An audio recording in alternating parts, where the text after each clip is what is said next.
India's modern history consists of war, rebellion, independence, and all that comes along with the establishment of a new nation. From world wars to independence from the British to the Indo-Pakistan Wars, a lot has happened for the young sovereign state in the past century. When World War I broke out, India was still under the British Crown and was, therefore, an automatic contributor to the Triple Entente's war efforts. Over 1 million Indian troops joined the fight, making the Indian Army one of the largest armies involved. In the Second World War, India sent over 2.5 million troops to fight under British command. While India itself was not really in a position of authority during these wars, due to their contemporary lack of independence, both events were still a notable part of the country's history, given the number of men who joined the fight alongside Britain. This video was sponsored by The Great Courses Plus. Because I like to create videos about history, I seek to know more about this topic every day. But regardless of your passions, learning new things should be an important goal in life. The Great Courses Plus is a subscription on-demand video learning service with top-notch courses from top professors from great universities and other experts. Through your subscription, you get access to over 11,000 video lectures about anything that might interest you, from finance to music. You may find so many great lectures to watch. I recommend a great course called A History of India. An award-winning professor takes you on a breathtaking survey of South Asia from its earliest societies and civilizations to the modern days of India. In this course, you can find more information about the Indian subcontinent, a place with such a rich history. The Great Courses Plus is giving our viewers a great offer of a free trial. You can support our channel and also learn new things by clicking on my link in the description and subscribing to the Great Courses Plus.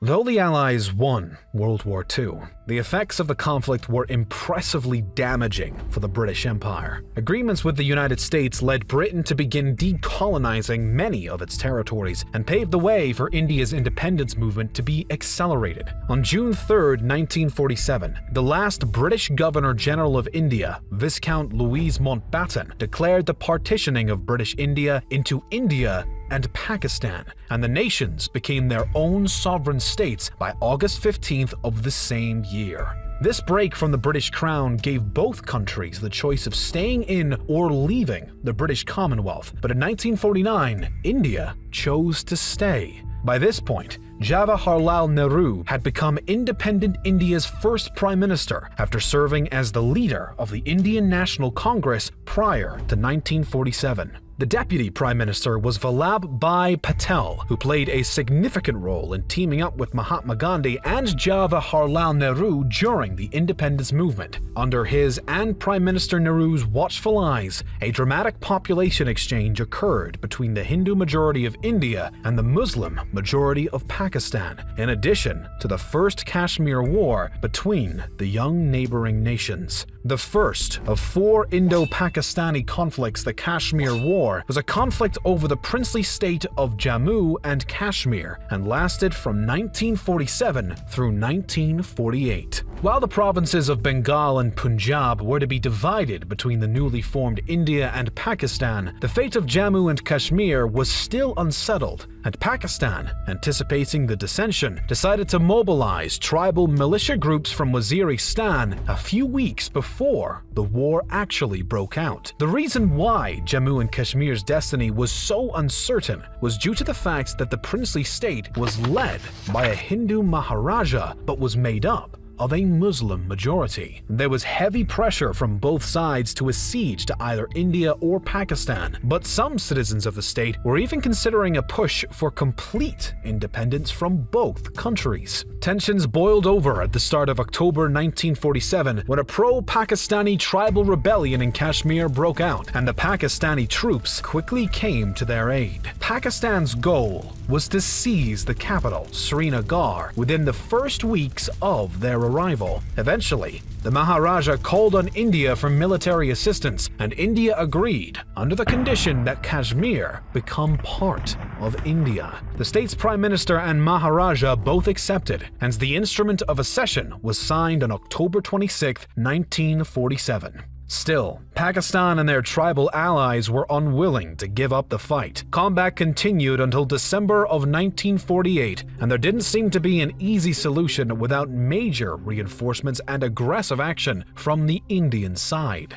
Desperate for a resolution, India approached the United Nations for support, and a ceasefire between India and Pakistan was reached with the UN's help on January 1st, 1949. The same year, other princely states, such as Manipur and Tripura, also acceded to India, and the nation's constitution was close to being established. In November of 1949, Dr. B.R. Ambedkar and his committee drafted the official Constitution of India, which would come into effect and turn the country into an independent democratic republic on January 26, 1950, and Dr. Rajendra Prasad would become the first president of the republic. The first democratic elections were held in India in 1951 through 1952 over a 4-month span and brought a turnout of over 60%, re-electing both Prime Minister Jawaharlal Nehru and President Rajendra Prasad for second terms. During Nehru's second term, many reforms and legislative changes were made, and a Soviet-inspired 5-year plan was composed for the economy. Rights for women in Hindu societies were increased, caste discrimination was condemned with new legislation, and school education was encouraged. Nehru also appointed the States Reorganization Commission, which led to the passage of the States Reorganization Act in 1956. Many state borders were rearranged to create a better separation of linguistic and ethnic majorities as part of this decision. Many other milestones were reached during this time as well, including the launching of an atomic energy program in 1954, India's first computer being installed in 1955.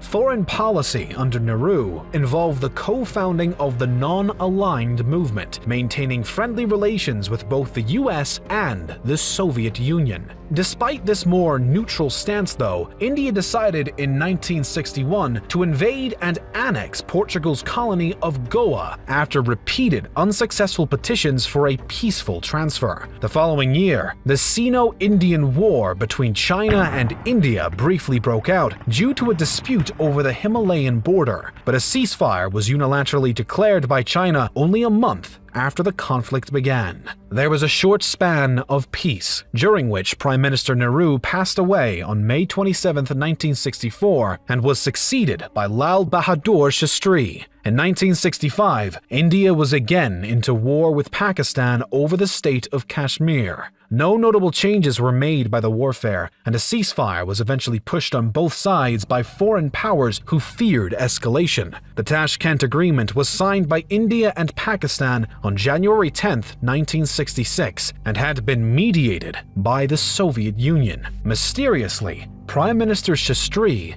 died the night after the agreement was signed. Either way, the Prime Minister's untimely death resulted in Indira Gandhi, the daughter of Nehru, taking Shastri's place. In the next year's election, the Indian National Congress Party won fewer seats than they had in the past, likely due to the growing unemployment, economic stagnation, and rising prices brought about by the party's leadership so far. The Prime Minister's political advisor came to the aid of her reputation, however, and advised a shift towards more socialist policies, including the slashing of the Privy Purse Agreement, which gave payments to ruling families of the former princely states as part of their original deal to accede to India back in 1947. Prime Minister Gandhi's other decisions, including major attacks on the Congress Party's hierarchy and the subject of nationalizing the nation's bank, earned her increased popularity amongst the masses.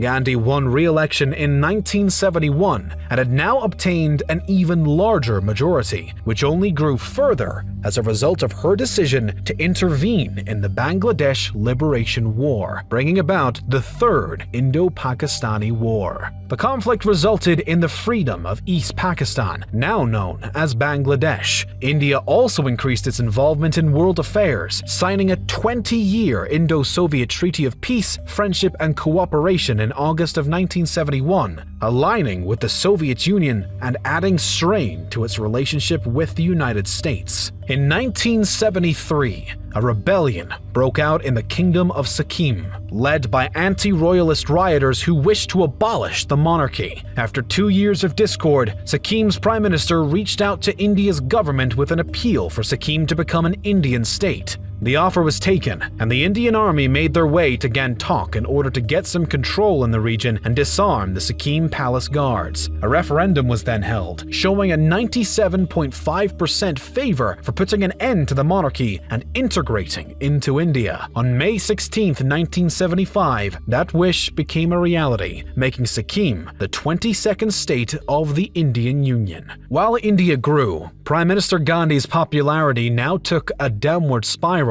as allegations of corruption from the people. Indira Gandhi's power was at risk as her opposition from all sides came together to protest the prime minister's accused dictatorship. She eventually advised President Ali Ahmed to declare a state of emergency in order to give her additional powers and the ability to suspend the civil liberties of their citizens under the guise of maintaining law and order. State and national elections were also postponed, and almost 1,000 members of the opposition were thrown into prisons, protests being banned indefinitely. While the economy was actually improving by the lack of political unrest and new productivity, the government was continuously accused of corruption and abuses of power, making it no surprise that Indira Gandhi and her Congress Party were routed in the 1977 general elections by the Janata Party. Morarji Desai became the new prime minister. Then, Charan Singh became the 5th prime minister in 1979 as the Janata coalition fell into disarray. Singh's interim government was replaced in January of 1980 by Indira Gandhi and her Congress Party once again, although after a rise in tensions and violence in the Sikh community of India following Operation Blue Star and the raid of the Golden Temple, which was being used by rebellious Khalistan militants as a hideout, Indira Gandhi was assassinated by her own Sikh bodyguards in 1984. Anti-Sikh riots erupted in Delhi, and thousands of Sikhs perished as a result. Members of Congress were accused of inciting the violence, but the party was fairly unfazed and moved on to choose Rajiv Gandhi, Indira's eldest son, as her replacement. Under Rajiv's administration, Parliament was dissolved in 1989, the Congress Party gained a 415 to 545 majority, and many reforms took place, as well as improved relations with the United States. Prime Minister Rajiv had a mostly flawless reputation, known by the press as Mr. Clean, until a scandal was unearthed, revealing that a weapons contract between India and Sweden provided kickbacks from the Swedish arms dealer for multiple politicians on both sides, including Rajiv Gandhi himself. The Congress Party's popularity plummeted once again, and Singh became the next prime minister after the 1989 elections. More governmental unrest followed, until Narasimha Rao took power in 1991 and made sweeping economic and political reforms. While the Bombay riots and other Hindu-Muslim conflicts exploded across India, new corruption stripped most support from Rao's administration and party, and they were humiliated at the next election by the Bharatiya Janata Party. Under this party's new leadership, relations with the US greatly improved, and the American President Bill Clinton made a visit to India to promote the relationship even further. Attempts were also made to create more friendly ties with Pakistan, but a failed summit in 2001 brought about no real change. Today, India is still a developing nation with almost 1.4 billion people and so many ethnicities. While the history of India is rich and vast, the independent nation is still growing into a truly strong and developed country of its own.